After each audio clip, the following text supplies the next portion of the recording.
Last night, the first round of the 2024 NFL Draft started as complete chalk.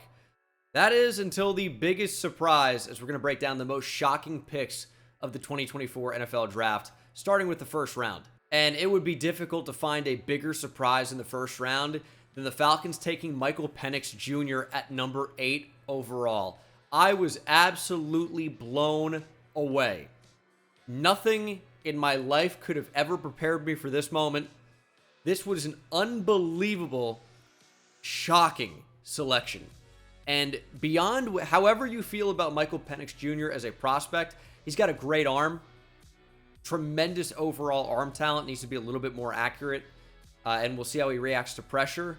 But this you cannot rationalize. This made absolutely no sense for Atlanta. I don't care if Michael Penix Jr. becomes good.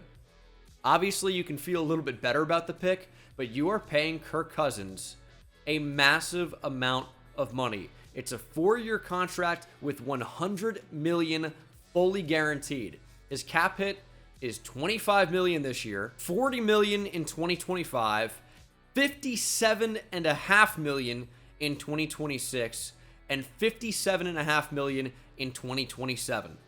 You have an out after 2026, 3 years from now, where you still take on $12.5 million in dead cap, and it's $25 million in dead cap if you're cutting or trading him in 2026. So you have a massive financial commitment to Kirk Cousins. You went out and you paid him to take an old quarterback, as far as draft standards, a 24-year-old quarterback at number 8 when you've already made a win now decision by paying a veteran QB. I listened to what Terry Fontenot said, the GM of the Falcons. He said, hey, if you believe in a quarterback, you got to go get your guy. No, you don't, actually, because you already have your guy. You paid Kirk Cousins. I don't get it. Like, he went on to say that, oh, you know what? If he never sees the field until year 4 or 5, it'll be great because Kirk Cousins was so good effectively. It's like, but that isn't great. You spent a top 10 pick on a guy. You want to not play him for 4 to 5 years? I just could not, in my life, rationalize this move for Atlanta. And it just felt absurd.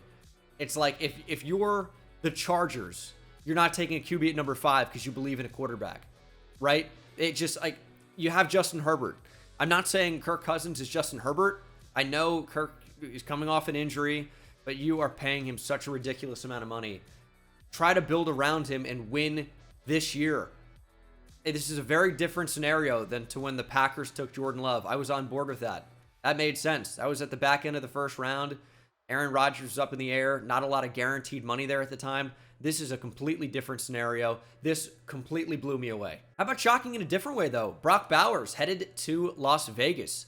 The Raiders grabbed the tight end, and of course, doesn't really make a whole lot of sense, right? Because they already have a tight end. Michael Mayer performed well as a rookie, but here's the difference. Remember the Bills grabbed Dalton Kincaid last year? They already had Dawson Knox, but on the same level as Michael Mayer, maybe a little bit more potential. Mayer is a second-round pick last year. He's your inline tight end. He's going to play basically as an extension of the offensive line. He's your classic, typical what you think of when you think of a tight end. Bowers doesn't have to be that.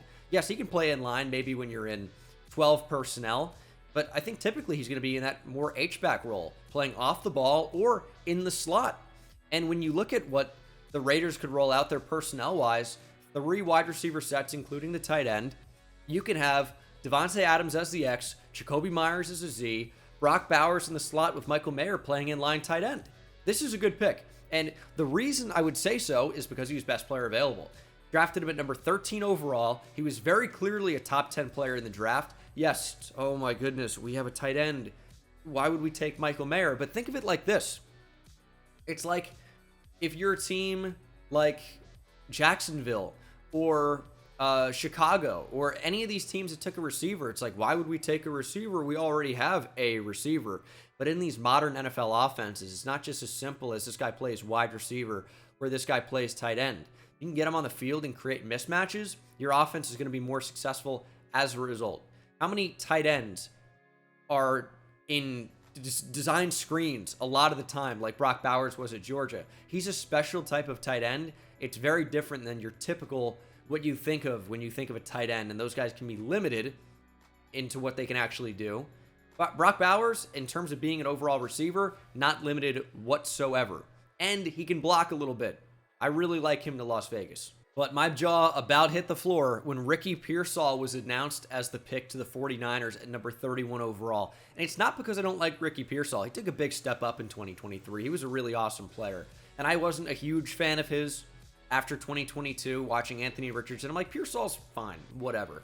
2023, he really amped his game up to another level. He's a really good athlete with exceptional hands. He's got some good route running nuance as well. He's a really, really good player.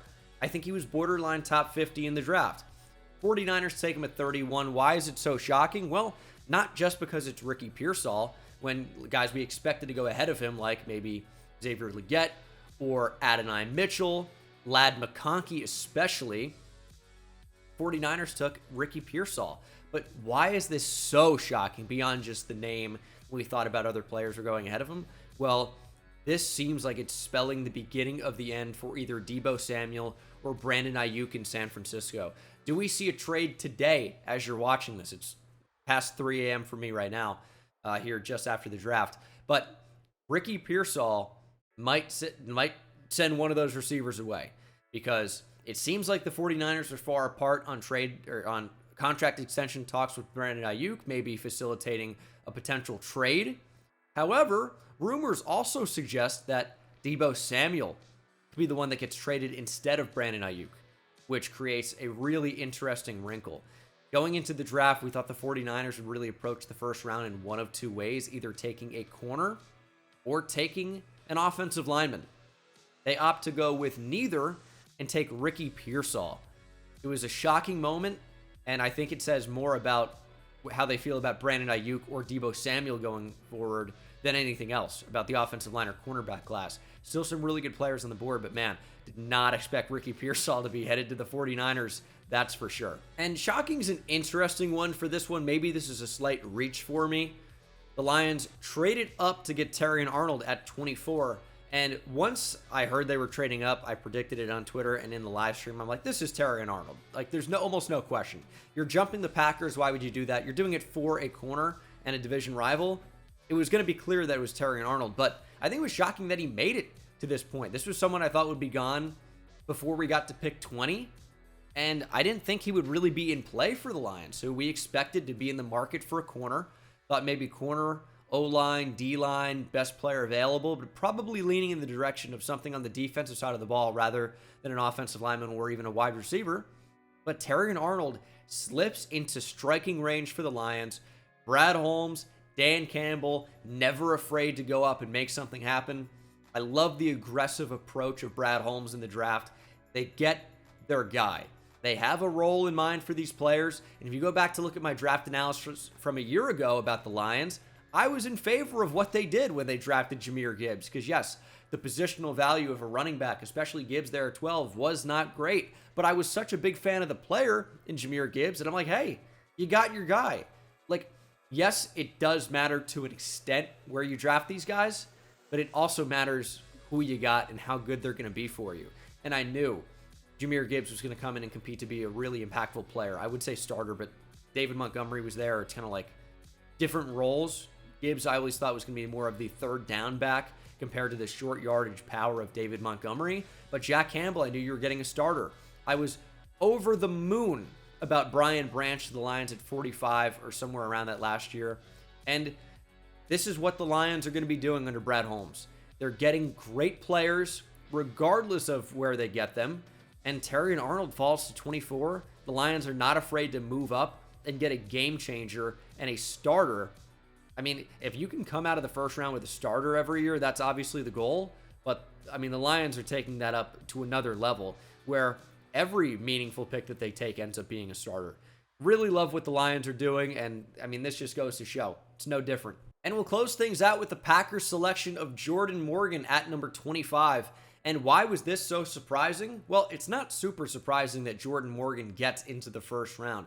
We thought he'd be a fringe first-round player. Maybe he's in, maybe he's not.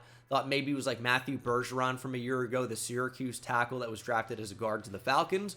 Well, I thought maybe similar thing going on with Jordan Morgan. He slips into the second. Somebody drafts him to play guard. But going to the Packers is interesting because GM of the Packers, Brian Gutekunst, almost never takes offensive line in the first round. I don't even know if he's ever taken an offensive lineman in the first round, but things have changed clearly as Jordan Morgan ends up being the pick at 25. I was convinced this was going to be Cooper DeJean, who doesn't even end up going in the first round.